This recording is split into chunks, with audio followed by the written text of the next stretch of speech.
Hi there, I'm Coach Craig Kenneth, and in this video I'm going to be talking to you about how to take things slow when your ex comes back. Now, for many of you, you won't have heard from your ex in a long time, and when they finally do reach out, you are shocked. You'll feel completely overwhelmed with anxiety and disbelief. It'll almost feel like time stops in a way, and you're gonna kind of not know what to do with yourself. You're gonna be scared, you're gonna be anxious, and you're gonna be confused. And a lot of times, people want to talk with me immediately when that happens. And I do have the emergency Skype session available for you for those reasons. Now, the way that I have it on the website, if you're curious, is you sign up for a regular Skype, and once you do, and we send you the information, you message us back and let us know you're looking for an emergency Skype and that you want to upgrade it, and we let you know if it's available and what's available, okay? But you have to sign up for the regular Skype first and then try and upgrade to the emergency Skype depending upon what's going on with my schedule. Remember, I talk to people all around the world every week. So there's a huge demand to talk with us. Obviously, we've been at this for a long time and people love talking with us. I get a lot of clients that come back even years later because they love what we do. So there's a big demand for us. And so you always want to be proactive with scheduling. It's much better to schedule us with us and get a plan. And that way, you know kind of what to do when they do reach out. But of course, when they do reach out, everything kind of changes, right? Because all of these expectations, everything that you were thinking and fearing or worrying about is going to come up. And you got to be ready and stay disciplined. Many people don't stick to the plan. They fall apart because they're anxious. They come on way too strong. A lot of times people will send me emails and stuff that without a coaching that I simply can't get to, and that I'll look at here and there and I'll just be like, these people didn't stick to a plan and I didn't work with them, so I don't know what's going on in this situation. I'm just too busy to look over those kind of emails, guys. You have to understand, writing out a lot of videos, filming them, doing all the things that we have to do, aside just calls, takes up a lot of our time, researching, writing out topics. So we're very busy, so please understand that, guys. But we do want to be there for you in these situations because you're incredibly anxious. And I know that feeling. I've been there. I know what it feels like in my body to have my ex reach out after a long time.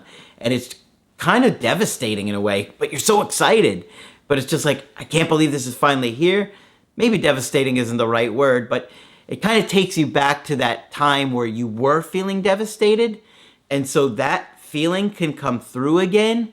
And it almost is like the breakup just happened, even if it was months ago. So you really got to make sure that you're not eager and not coming on too strong. Because here's the shocker. Okay, are you ready for this? A lot of times, you may have not heard from your ex for could be even months, and they reach out, and now they are incredibly anxious and start to put a lot of pressure on you. In fact, many times you'll see that your ex is kind of acting like you and how you acted at the time of the breakup. And we're going to talk about that because now they have been experiencing the anxiety from the space, from the separation with you. The same way you felt at the time of the breakup, a lot of times they are feeling those things too. But I can almost say with certainty, it's if you've been in no contact.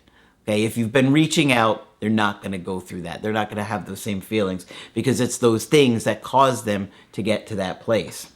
Now, one thing that may shock you is you may see that your ex is losing emotional self-control.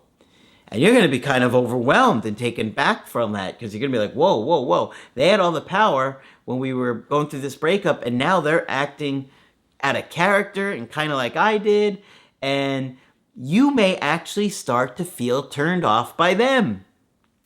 You'll see when it happens and they come on too strong and you realize, wow, they really haven't done the work like I have. I've been working really hard on myself and they haven't made those changes. You're going to get turned off. But what you need to remember and remind yourself is how you felt at the time of the breakup. Remember all that anxiety you were having or having right now? Remember how bad you wanted them back because you love them and you care about them and you want them in your life? You have to remember those feelings, because when they come on strong, you may temporarily feel turned off by them.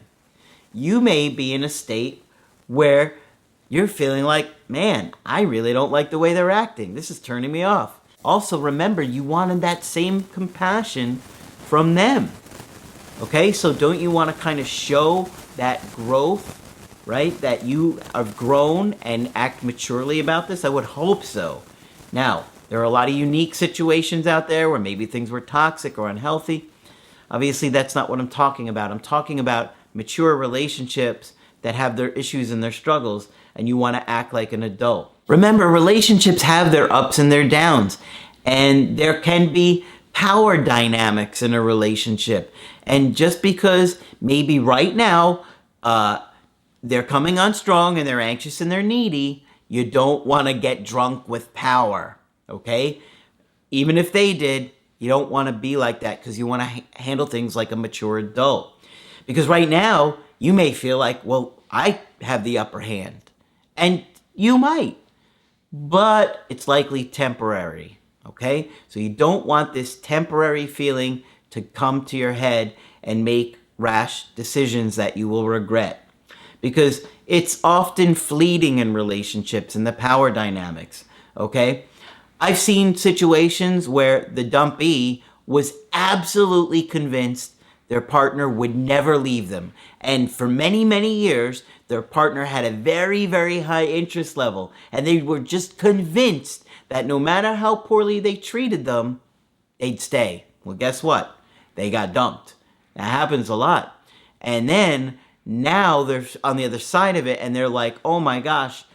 And they realize, I've been treating my partner terribly for years, and now they left me. I can't believe it. They never thought they would. So the dynamics and power can shift and change, but you want to act like an adult. If this is somebody that you really care about, you want to take these things slow.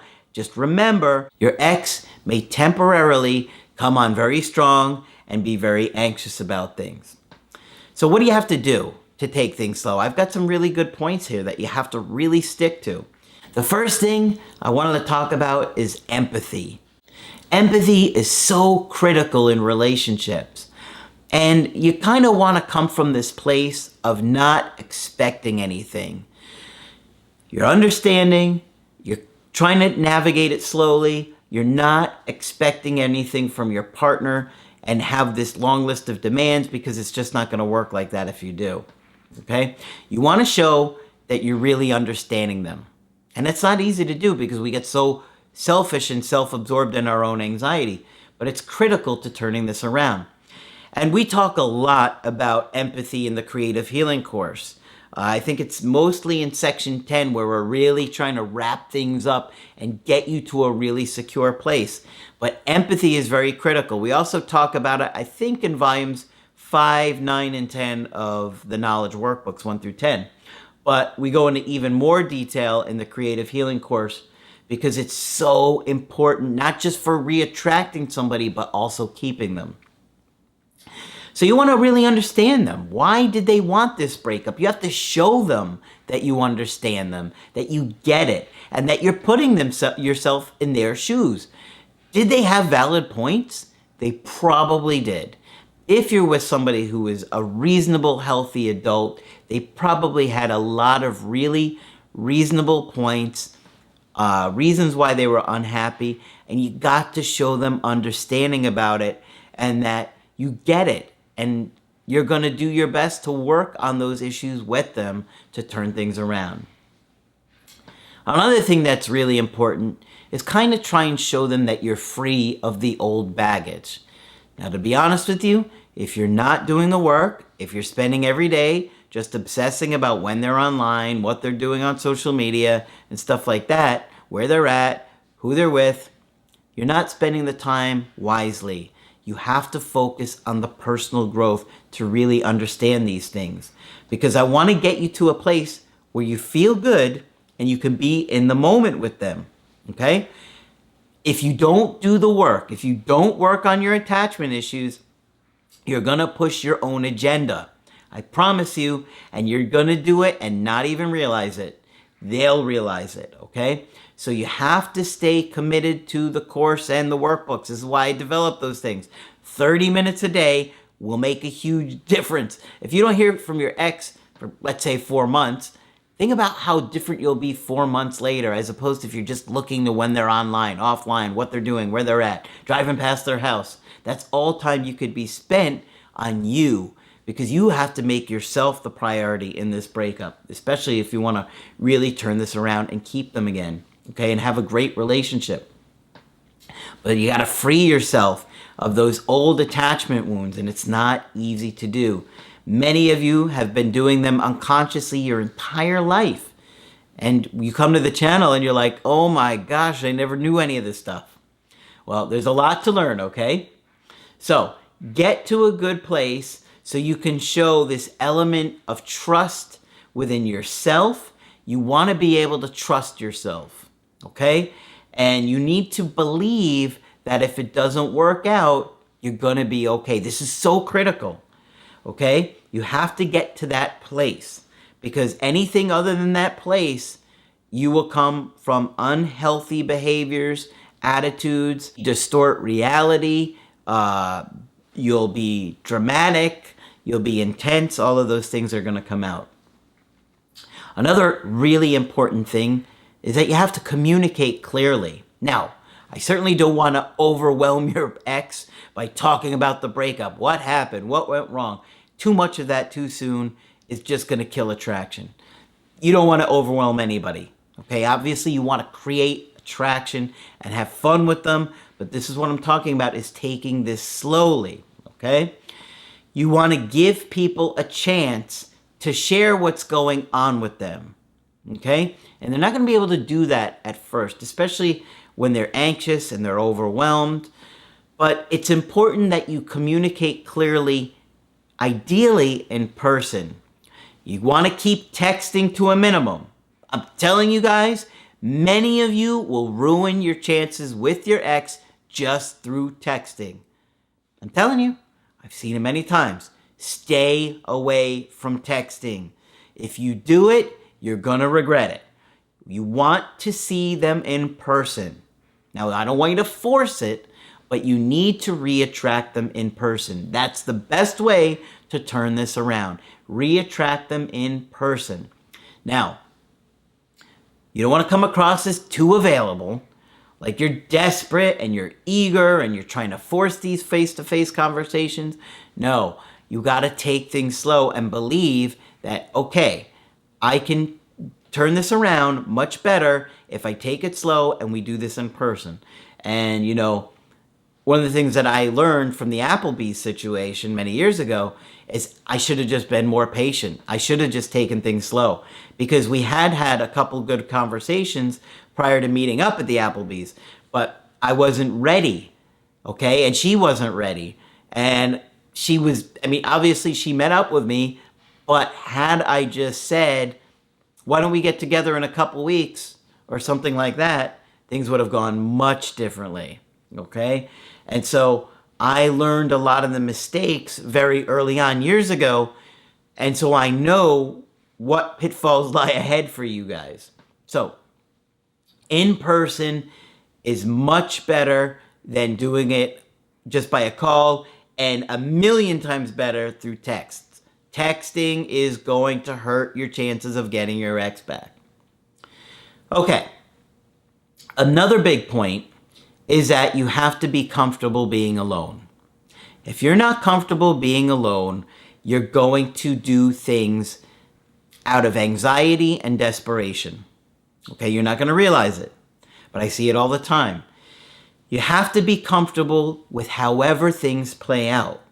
And that's not easy to do, Because if you spent your entire life anxious, you have so many blind spots in areas that you struggle that you're not aware of these things and how it's coming out and hurting attraction. Now, avoidants do these things too. Believe me, avoidants are very anxious people. A lot of people get confused and think, wait, avoidants are anxious too? Yes. It's just that they're not preoccupied by the desperate attempts to connect. Okay, the same way. They are more hurt from their childhood wounds, and so they've kind of given up more on trusting people and attaching to people. So they act differently, but they are very anxious at their core too. But again, you got to stay committed to your attachment issues, because getting to a place where you're comfortable being alone is not easy to do. Now, I'm not saying you have to want to be alone, but just get comfortable with it. Because if you're still scared, or if you are scared of losing them, you already have. I'm telling you, you already have, and you just don't know it. Because that fear is going to come out in every single thing that you say and do. And until you master this, you will continue to act from a fearful place, and you probably won't even be aware of it. You'll go back to your old ways without being aware of those things. So it's so important to get healthy, to improve your mental health. Get into therapy. Stay committed to the creative healing course and the workbooks. Stay committed to your own growth, because it pays off either way. Either your ex comes back and they're reattracted to you, or you meet somebody that you find better for you and you blow those people away.